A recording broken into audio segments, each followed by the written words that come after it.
with Campbell's, and they've been going through a transformation event. And so I asked for something interesting about each of the speakers. And this is a man that has taken his career from the rodeo to market research. So let's welcome Olin Hoover.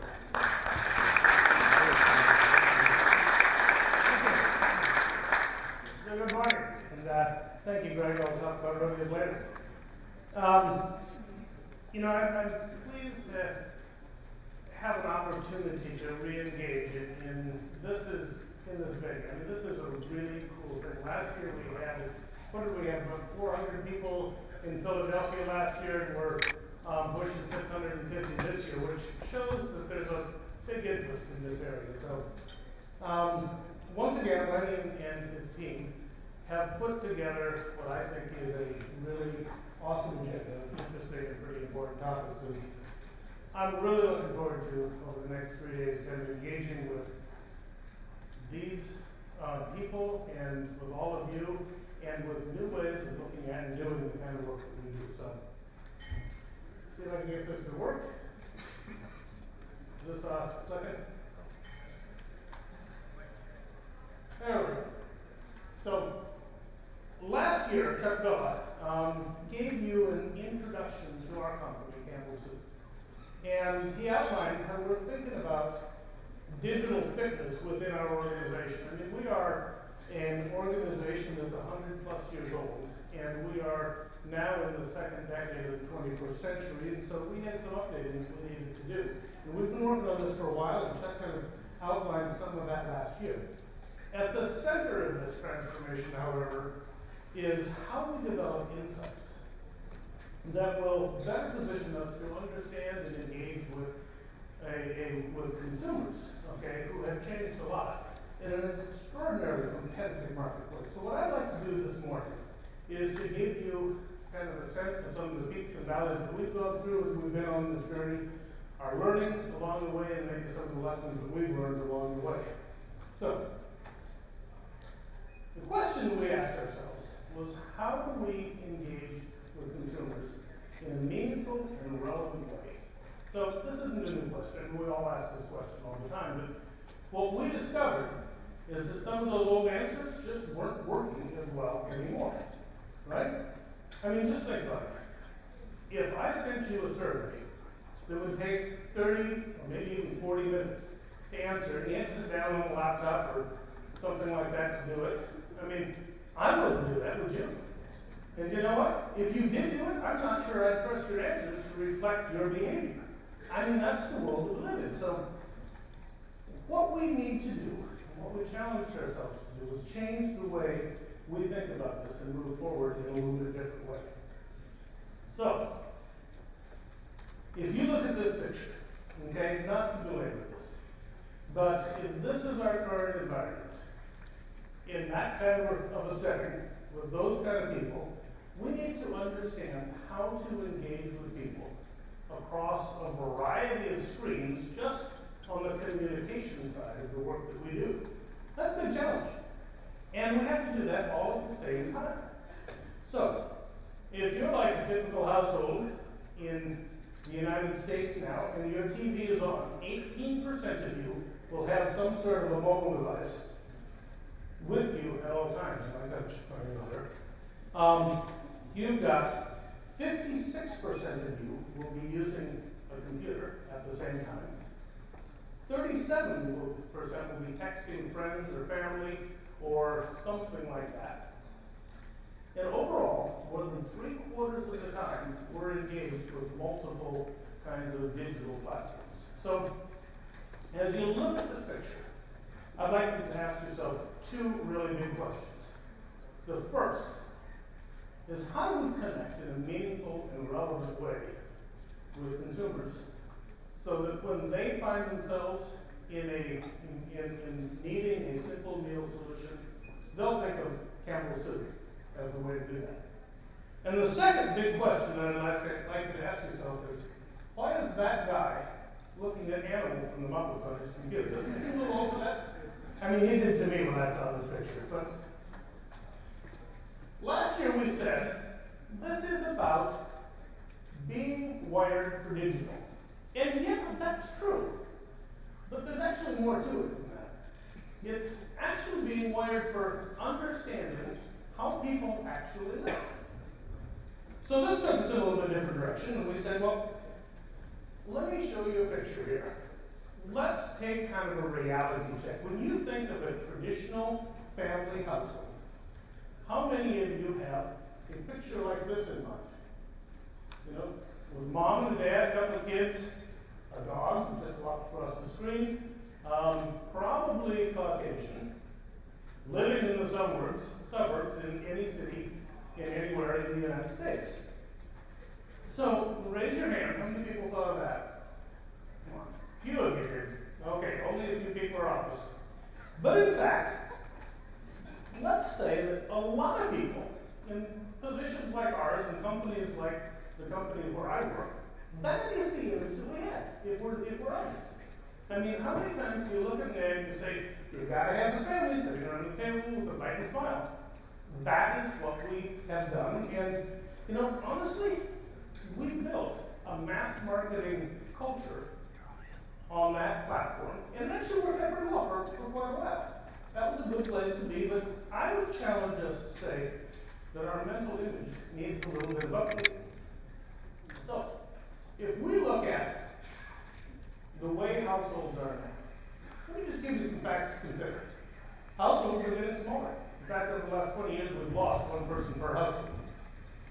There are more couples without kids than with kids in the United States now. That's interesting. Today, we're likely to have more pets and more TVs in the household than we are children. Okay? And if you look carefully, you'll find that the institution of marriage is becoming obsolete. And as my wife keeps reminding me, husbands are becoming very optional these days. So, if you look at this, there are lots of changes. And get this. In 1960, the percent of women who had children, only 4% of them had been married. And by 2011, nearly 45% of single mothers had never been married. That's a massive shift. There's also a greater diversity kind of in the upper right-hand corner there than we've ever seen before. And by the way, 40% of millennials identify themselves as ethnically diverse. There are more older people now than ever before. If you look at our culture, we are getting older and older and older. And you've all heard that 40 was the new 20, well, that 80 is the new 50. I actually am a millennial, trapped in Boomer's body. So that is kind of part of what we're doing. The point of all of this is that the traditional family household, as we once knew it, is becoming, if not extinct, we're heading on the road to extinction. One more factor. Married couples with their own kids at home account for just 20% of households these days. So if we're sending messages over a very traditional media to a family that is sitting around a table, eating lunch at home, and we're looking for that bite and smile shot, you know what? We're missing a good chunk of the world. So I think what we need to do is replace our mental image with something that's a little bit newer, fresher, maybe not a singular view of households. So here we go. As we look at this image, I'd like you to think about this a little bit. The modern family today is more like a mosaic than it is a uniform sort of a thing. In all of our minds, the new modern family is composed of a number of different configurations. So we have different ages, we have different generations living together, we have different races, we have different religions, different lifestyle choices. I mean, just a number of different things as we look at households that make up our culture now. And all of these modern households are looking to be recognized. And they're looking to find a way to express their uniqueness in the products and services that they buy that reflect the values and the beliefs that they have. So I would actually challenge you to look at this. and look at your own extended family and see how much of your family you see in each of those tiles. I actually did this for myself, and I found that there's somebody in my family represented in each one of the tiles on that picture. And by the way, I am the modern man in my family, just to be clear. So, with that as a background, we went through and did sort of an audit of our insight process and said, you know what, there's some things we got to do differently.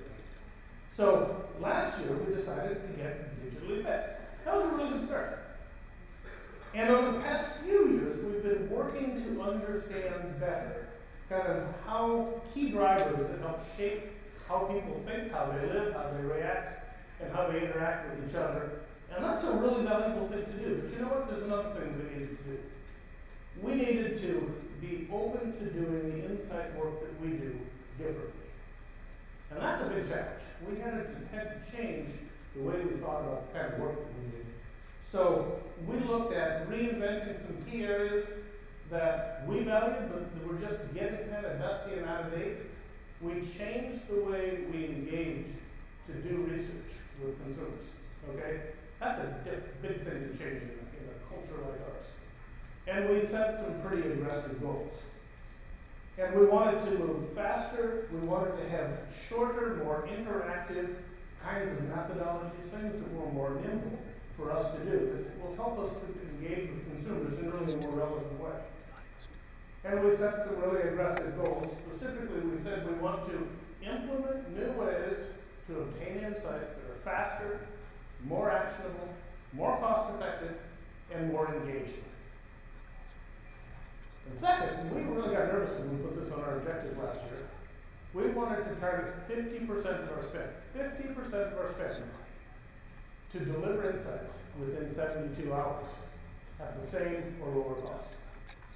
So, that was our goal, and I'm sure that many people in organizations like ours have had similar goals over the last couple of years.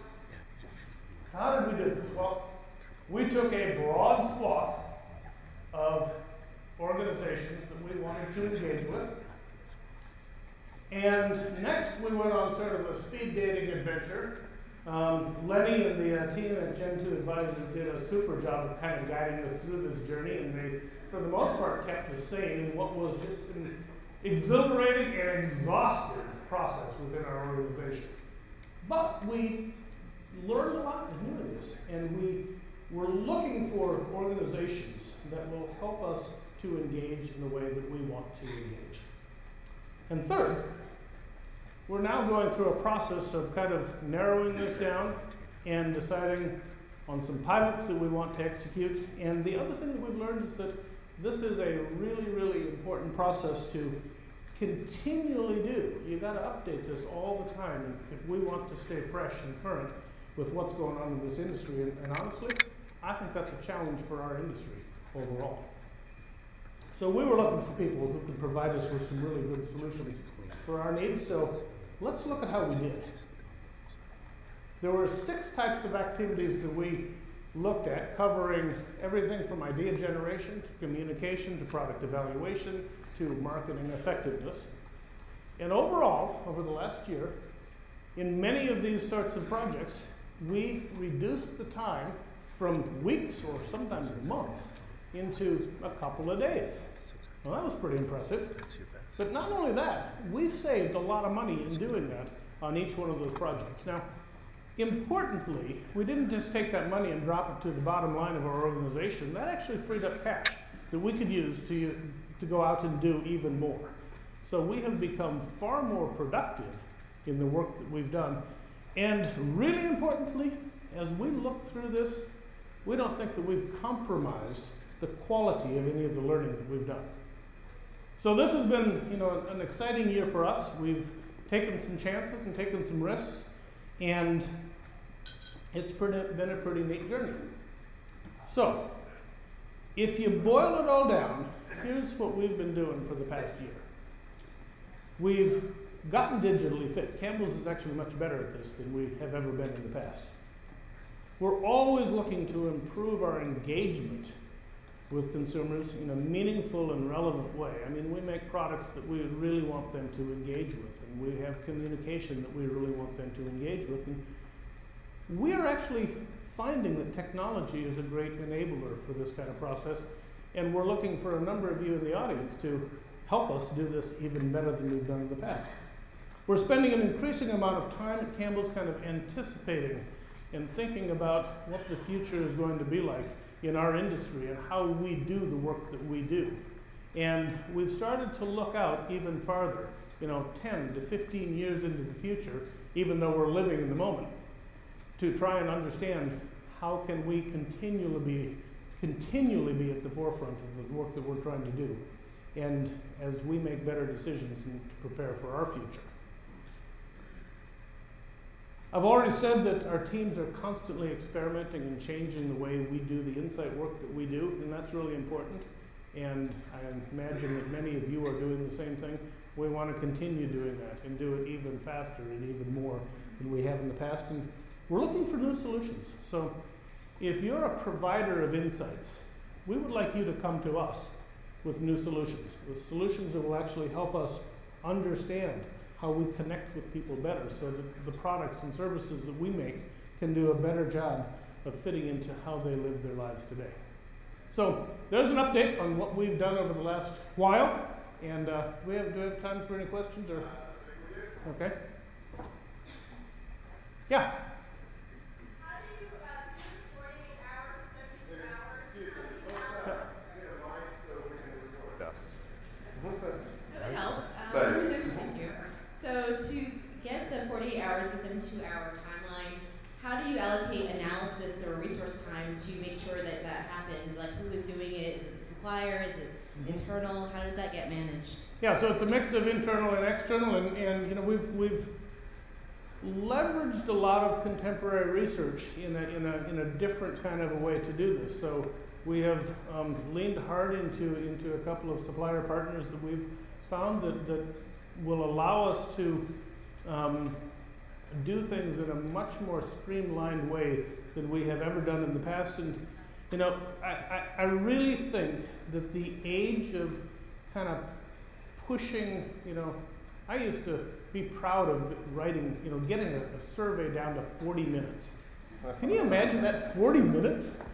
I would never do that. And I mean, this is like a dry, dull questions. I mean, it's far better if we can find ways to do, a 5 or 6 or 7 minute kind of a questionnaire that works on a mobile device, that's actually far more interactive and allows people to do things where and when they want to do it.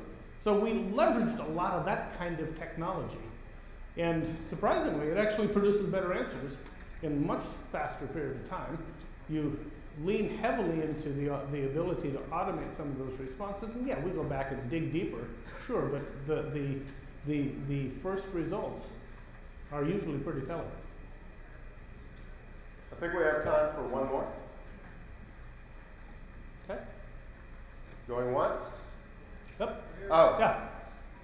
Hold on, let's get a mic up here. Coming behind you. Can you give us an example of a project that would have taken you, 2 or 3 weeks or a month that you now reduced down to that time frame? Absolutely. So we used to get, we used to wig out over concept tests a lot. And so we would, spend a lot of time developing concepts and putting these together into really beautiful kinds of pictures, with a positioning statement, to a target with a benefit supported by a reason to believe, and if you're from craft, with ascribed of a personality. And just, really, really hone those things down. And then we would field those in a test that would take us, 6 or 8 weeks to get the results back. We found that we actually get results that are just as strong and just as differentiating among those things by putting something out into what almost is a broad Gen Pop poll with concepts that hit, the key elements.